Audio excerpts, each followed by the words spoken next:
प्यारे विद्यार्थियों, आप सभी को मेरा नमस्कार। मैं डॉक्टर नेमीचंद कुमावत, सहायक आचार्य हिंदी विषय, राजकीय महाविद्यालय की आपके इस बीए प्रथम वर्ष विषय हिंदी साहित्य के प्रथम प्रश्न पत्र की आज की इस ऑनलाइन कक्षा में मैं आप सभी का हार्दिक अभिनंदन और स्वागत करता हूं। प्यारे विद्यार्थियों, पिछली हाल ही की ऑनलाइन कक्षा से हमने आपके इस प्रथम प्रश्न पत्र में जो पाठ्य पुस्तक हैं प्राचीन काव्य, उसमें संकलित 11वें अध्याय के रूप में हमने मीराबाई जी को आरंभ किया था और उनके कर्तृत्व, व्यक्तित्व और जीवन परिचय को पढ़ करके हमने आपकी पाठ्य पुस्तक में संकलित पहले पद का हमने अध्ययन कर लिया था। आज हम आपकी पाठ्य पुस्तक में जो अगला जो पद है संकलित, दूसरा पद से हम आज की इस ऑनलाइन कक्षा को आरंभ करने जा रहे हैं। एक बार पुनः आप सभी का हार्दिक अभिनंदन और स्वागत। प्यारे विद्यार्थियों, दूसरे पद की जो पहली पंक्ति है वो आरंभ होने जा रही हैं, बसो मेरे नैनन में नंदलाल से। तो देखिए, बसो मेरे नैनन में नंदलाल, नैनन यानी नेत्रों में। मीराबाई कह रही कि हे प्रभु, हे कृष्ण, नंदलाल का तात्पर्य बाबा नंद के पुत्र, लाल यानी पुत्र। हे नंद के पुत्र, आप मेरे नेत्रों में बस जाइए। और कैसे रूप में वो बसाना चाह रही है उसका वर्णन अगली पंक्ति से है। मोहिनी मूर्ति यानी मन को मोहित करने वाली सुंदर मूर्ति के रूप में आप मेरे नेत्रों में बस जाएं। सांवरी सूरत, सांवरी यानी श्याम वर्ण वाले कृष्ण के रूप में, मूर्ति के रूप में, सूरत यानी चेहरा, सांवले वर्ण वाले चेहरे के रूप में आप मेरे नेत्रों में बस जाएं। नैना बने विशाल, जिससे मेरे नेत्र अत्यधिक विशाल हो जाएंगे। अधर सुधारस मुरली राजती यानी अधर यानी होंठों पर, सुधारस यानी अमृत रस की बरसात करने वाली, मुरली राजती यानी सुशोभित होती है, यानी आपके अमृत रस बरसाने वाली होठों पर जो सुंदर मूर्ति विराजती हैं, इस सुंदर रूप में आप मेरे नेत्रों में बस जाए। वैजयंती माल, साथ ही आपके हृदय पर वैजयंती माला सुशोभित हो, इस रूप में आप हे प्रभु मेरे नेत्रों में बस जाए। शूद्र घंटिका कटितट शोभित, शूद्र यानी छोटी छोटी, घंटिका यानी घुंघरू, कटितट यानी कमर पर छोटे छोटे घुंघरू वाली करधनी बंधी हुई है और उनके घुंघरू बज रहे हैं। तो ऐसी मधुर झंकार वाले रूप में आप मेरे हृदय में विराजमान हो जाएं। नूपुर शब्द रसाल, नूपुर यानी पायल के जो घुंघरू हैं और बहुत ही आनंद देने वाले हैं, बहुत ही मंद मंद सुहावनी मधुर ध्वनि उनसे निकलती है। तो ऐसे सुंदर रूप में आप चहलकदमी करते हुए मेरे नेत्रों में बस जाएं।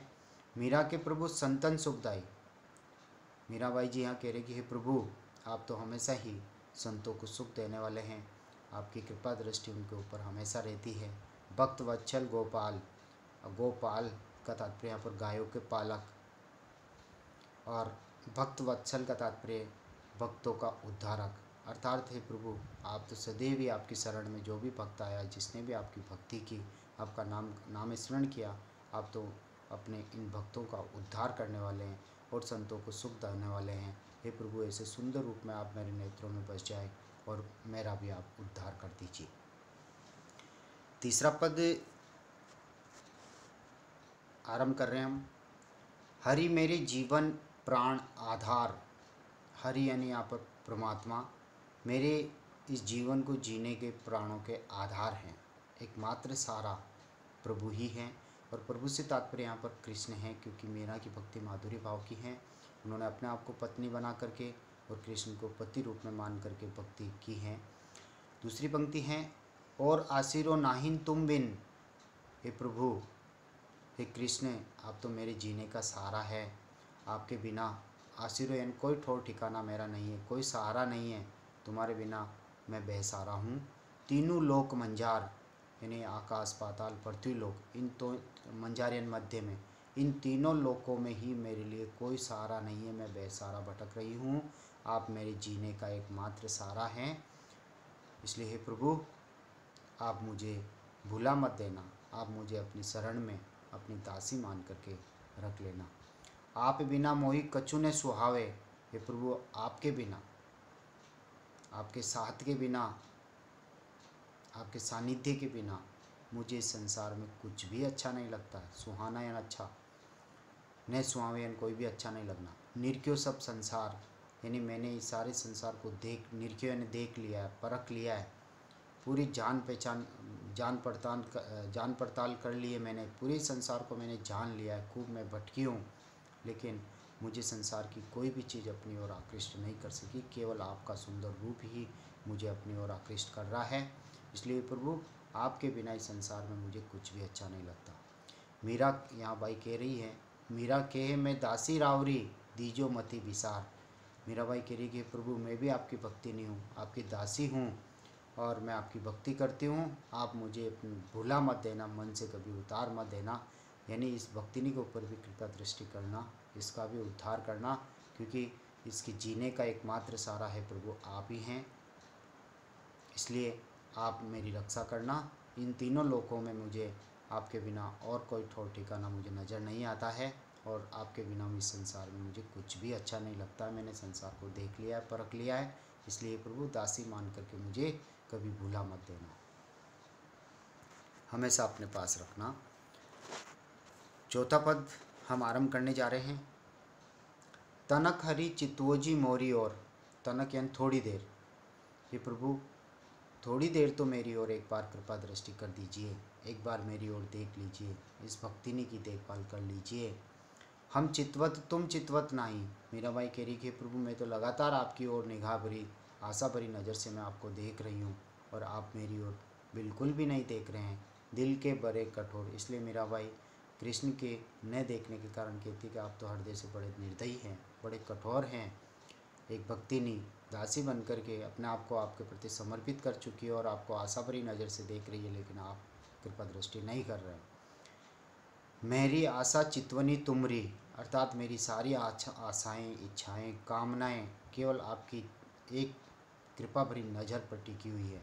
बस आप कृपा कर दें, और ने दूजी ठोर, और कोई ठोर ठिकाना मेरा नहीं है इस संसार में, और कोई मेरी कोई आशा नहीं। केवल आपकी कृपा दृष्टि रूपी नज़र की मुझे आवश्यकता है। एक झलक मेरे ऊपर बरसा दें। तुमसे हमको तो तुम ही हो। तुमसे अर्थात हे प्रभु, मेरे लिए तो आप जैसे केवल आप ही हैं, आपके सिवाय और कोई नहीं है। मेरी अनन्य भक्ति है, मैं आप ही की भक्ति करती हूँ। बस आप ही मेरे प्रिय हैं, पति परमेश्वर हैं। इसलिए मेरे लिए तो आप ही सब कुछ है। परमपिता परमेश्वर, हे प्रभु, आप सब कुछ आप ही हैं। हमसे लाख करोड़, लेकिन मेरी जैसी भक्तिनियाँ, दासियाँ आपके लिए तो लाखों और करोड़ों में होंगी, लेकिन मेरे लिए तो प्रभु आप एक ही हैं। ऊभी ठाड़ी अरज करत हूँ, और मैं अपने आंगन में, अपने घर के बाहर ऊभी यानी खड़ी खड़ी ठाड़ी एक जगह, एक स्थान पर खड़ी खड़ी मैं अरज करती यानी प्रार्थना करती हूँ। अरज करत भयो भोर, यानी आंगन में है प्रभु आपका इंतज़ार करते करते, आपसे प्रार्थना करते करते, आपसे गुहार लगाते लगाते रात बीत गई और प्रातःकाल हो गया है।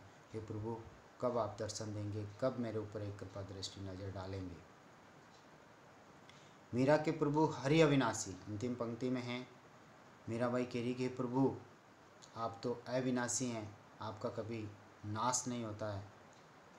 दूंगी प्राण अंकोर, और यदि आप एक चितवन कृपा भरी नज़र मेरे ऊपर नहीं डालोगे, मेरे ऊपर कृपा नहीं करोगे, तो मैं इन प्राणों का अंत कर दूंगी। दूंगी प्राण अंकोर, अंकोर यानी भेंट देना, अकोर यानी भेंट देना, अर्थात इन प्राणों को मैं उपहार में दे दूंगी।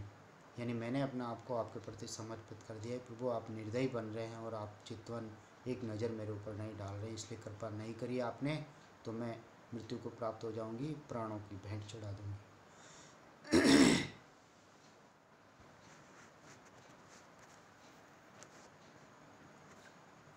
अगला पद है, पांचवें पद की ओर हम आगे बढ़ रहे हैं, और पांचवा पद आपके सामने है।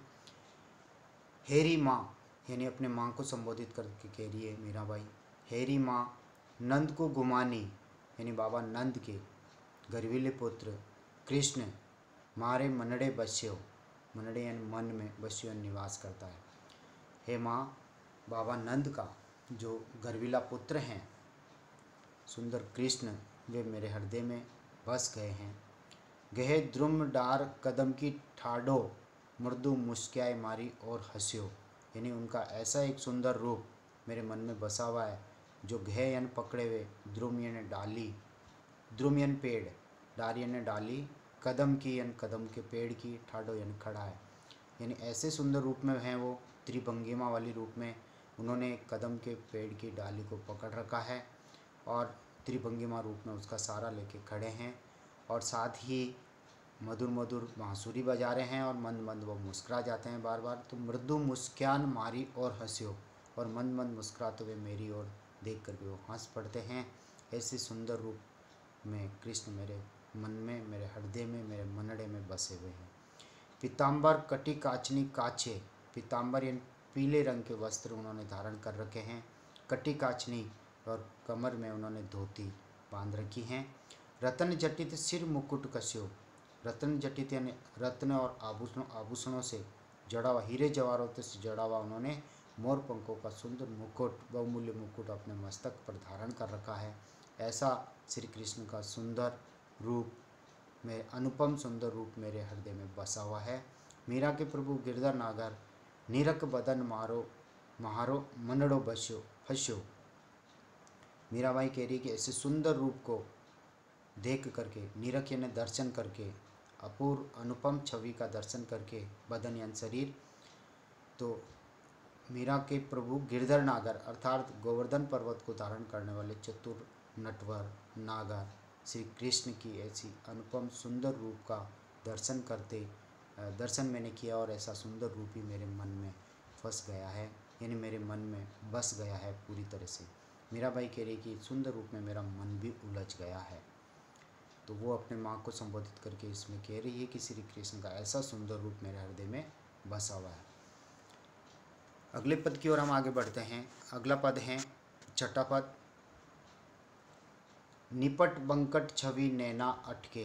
मीराबाई कह रही है यहाँ पर निपट यानी पूरी तरह से, नितांत, बंकट यानी त्रिभंगिमा वाली टेढ़ी मूर्ति, वक्र मूर्ति, वक्र छवि, नैना अटके यानी मेरे नेत्रों में, यानी श्री कृष्ण की त्रिभंगिमा वाली मूर्ति पूरी तरह से मेरे हृदय में अटक गई है।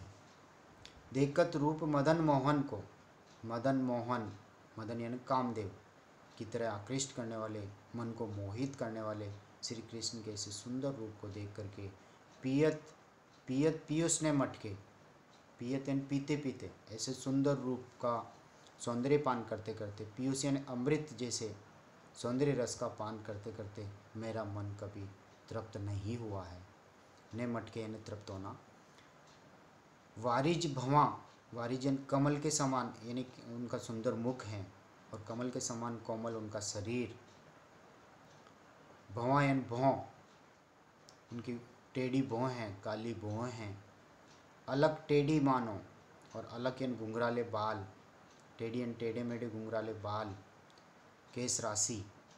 अति सुगंध रस अटके, और उनके इस सुंदर रूप से, सौंदर्य से सुंदर रस टपकता है जो मेरे नेत्रों में पूरी तरह से बस गया, यानी सौंदर्य रस का पान करते करते मेरे नेत्र अभी तक तृप्त नहीं हुए हैं। टेढ़ी कटी टेढ़ी कर मुरली, यानी त्रिभंगिमा वाला उनका सुंदर रूप है, पंकज छवि हैं। तो टेढ़ी कटी कमर को तिरछा करके, और टेढ़ी कर मुरली, और हाथों में मुरली को तिरछी करते हुए, टेढ़ी पग लड़ लटके, टेढ़ा पग यानी एक पाँव ऊपर उठा करके, त्रिभंगिमा वाली मूर्ति, एकदम सीधे नहीं, बिल्कुल मुड़े हुए। तो टेढ़ी पग, पग का तात्पर्य यहाँ पर पगड़ी है, और उनका सिर का जो मुकुट है वो भी टेढ़ा हो जाता है। लड़ लटके, और कीमती जो मोतियों की जो लड़ें हैं वो दूसरी तरफ लटकती हुई दिखाई देती हैं त्रिभंगिमा वाली मूर्ति में। तो ऐसा सुंदर रूप, मीराबाई कह रही है कि त्रिभंगिमा वाली श्री कृष्ण की सुंदर मूर्ति मेरे नेत्रों में बस गई है। मीरा प्रभु के रूप लुभानी, गिरधर नागर नट के। मीराबाई यहाँ कह रही है कि ऐसे सुंदर रूप पर मीराबाई लुभा गई हैं, मोहित हो गई हैं, आकृष्ट हो गई हैं, अपने आप को उनके प्रति, सुंदर रूप के प्रति समर्पित कर चुकी हैं। गिरधर नागर नट के यानी गोवर्धन पर्वत को धारण करने वाले चतुर नागर नटवर श्री कृष्ण के ऐसे सुंदर रूप पर मीरा लुभा गई हैं, मोहित हो गई हैं। श्री कृष्ण का ऐसा सुंदर रूप मीरा को अपनी ओर आकृष्ट कर चुका है, इसलिए मीरा ने श्री कृष्ण की भक्ति में अपने आप को लीन कर लिया। तो प्यारे विद्यार्थियों, आज की इस ऑनलाइन कक्षा में हमने 5 पदों की विस्तार से व्याख्या की है। विस्तार से इनकी विषय वस्तु और भाव को हमने समझा है। मीरा की भक्ति पर हमने दृष्टिपात किया है। अगली जो ऑनलाइन कक्षा होगी हम 7वें पद से आरंभ करेंगे। आज की इस ऑनलाइन कक्षा को हम यहीं समाप्त करते हैं। आप सभी से आग्रह है कि कॉलेज की यूट्यूब चैनल पर ये सभी वीडियोज अपलोड किए जा रहे हैं और इन वीडियोज को ओपन करके आप अपनी ऑनलाइन पढ़ाई करेंगे। तो आपसे आग्रह है कि कॉलेज की इस यूट्यूब चैनल को आप सब्सक्राइब जरूर करें और इन वीडियोज को आप लाइक करें। एक बार पुनः आप सभी को बहुत बहुत धन्यवाद। जय हिंद, जय भारत।